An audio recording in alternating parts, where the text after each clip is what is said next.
దయచేసి వినండి. మనిషికి దేవుడు కామన్ సెన్స్ ఇచ్చాడు. మనిషికి దేవుడు ఆలోచించే శక్తినిచ్చాడు. అందుకే చెప్పా, ఈ ఆలోచించే శక్తి లేని వాళ్ళకే పాపం మానసిక రోగం ఉంటుంది. అందుకే ముందన్నా, కొంతమంది పాపం ప్రొఫెషనల్గా ఉంటారు వీళ్ళు. సో సతీష్ కుమార్ గారు పాపం ఆయనకి చాలా ప్రాణ భయం కాబట్టి ఆయన సెక్యూరిటీ వాళ్ళని పెట్టుకుంటాడు, బౌన్సర్లను పెట్టుకుంటాడు. పాపం ఆయన వాళ్ళు లేకపోతే బయటికి వెళ్ళే ఛాన్సే లేదు. అయినా అది సతీష్ కుమార్ గారిని కాపాడేది బౌన్సర్సా లేకపోతే సెక్యూరిటీ గార్డ్లా? సతీష్ కుమార్ గారిని కాపాడాల్సింది దేవుడు కదా. ఆయనకి దేవుని మీద కంటే ఎవరి మీద ఎక్కువ నమ్మకం? సెక్యూరిటీ గార్డ్స్ మీద ఎక్కువ నమ్మకం. దయచేసి గమనించండి, వాళ్ళు సెక్యూరిటీ గార్డ్స్ కాదు, వాళ్ళు బౌన్సర్సు కాదు. మన పరిచర్లో రక్షించబడిన దేవుని బిడ్డలు వారు. మరి సతీష్ కుమార్ గారు వెళ్తున్నప్పుడు ప్రక్కన 2-3 ఎందుకుంటారు? నా కోసం కాదు, మరి ఎందుకోసం? నా మీదకి వచ్చి నన్ను చూడాలని చెప్పో, లేకపోతే ప్రార్థన చేయించుకోవాలని చెప్పో, లేకపోతే నన్ను కలవాలని చెప్పో, సహజంగా.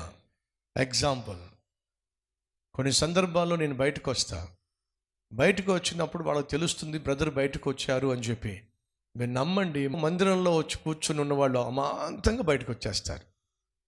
అలా బయటకు వచ్చి నేను చెప్తాను, ఒక్కొక్కరి కోసం ప్రార్థన చేస్తాను, మీరు తోసుకోకండి. అబ్బే, మనకెందుకో తెలియదు కానీ అమాంతంగా వచ్చేయడం, గుంపుగా వచ్చేయడం, ఒక్కొక్కరి కోసం ప్రార్థన చేస్తానన్నా సరే అందరి మధ్య తలకాయలు పెట్టేస్తారు ఇట్లాగా.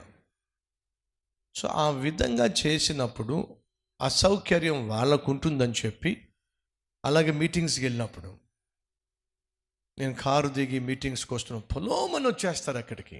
ఈ మానసిక రోగులకి ఇవేమి తెలియవు, తెలిస్తే ఇలా మాట్లాడరు. ఒక్కసారి నేను మీటింగ్కి వెళ్ళినప్పుడు ఏ విధంగా నన్ను ప్రేమించేవాళ్ళు, ఒక సేవకునిగా దైవజనుడిగా నన్ను ప్రేమించేటటువంటి వాళ్ళు ఏ విధంగా నా దగ్గరికి రావాలని ఆశపడతారు, ఒకసారి వస్తే తెలుస్తుంది. అమాంతంగా వచ్చేస్తారు. అలా అమాంతంగా వచ్చేసినప్పుడు తొక్కిసలాట అవుతుంది. తెలియకుండా ఒకరి మీద ఒకరు తొక్కేయడం జరుగుతుంది. అలా తొక్కిసలాట అయినప్పుడు ఎవరికి నష్టం? ఎవరి ప్రాణాలకి నష్టం? సో వాస్తవంగా నా ప్రక్కన నిలబడేటటువంటి వాళ్ళు నన్నేదో కాపాడడానికి కాదండి, ఇలాంటి వారిని అరికట్టడానికి నా ప్రక్కన సాధారణంగా సహోదరులు ఉంటారు.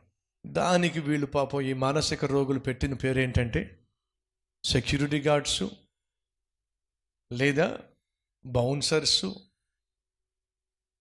జాగ్రత్తగా వాళ్ళని గమనించినట్లయితే వాళ్ళు ప్రార్థన చేస్తూ ఉంటారు, వాళ్ళు రక్షించబడ్డారు, వారి కుటుంబం సేవలో పాల్పంచుకుంటుంది. సో ఇవన్నీ వాళ్ళకి తెలియవు.